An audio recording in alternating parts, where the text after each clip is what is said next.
25 তারিখে ইনশাআল্লাহ আপনাদের দয়া আল্লাহর রহমতে আমি দেশে ফিরে যাব।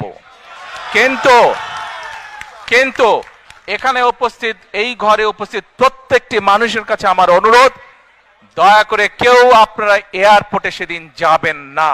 আপনাদের সকলকে আমি একটি বিনীত অনুরোধ করতে চাই, করব সত্যি? আচ্ছা, কি সেই বিনীত অনুরোধ?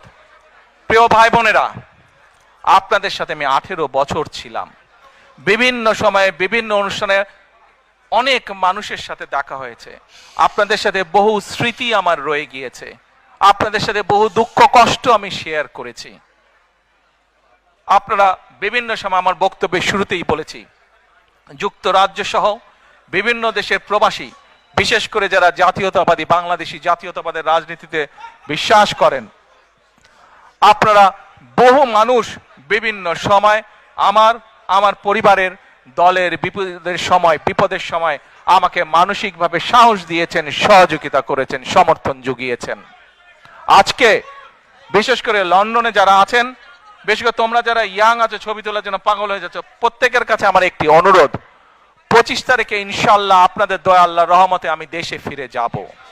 কিন্তু এখানে উপস্থিত, এই ঘরে উপস্থিত প্রত্যেকটি মানুষের কাছে আমার অনুরোধ, দয়া করে কেউ আপনারা এয়ারপোর্টে সেদিন যাবেন না। আপনারা, কারণ এয়ারপোর্টে গেলে একটি হট্টগোল তৈরি হবে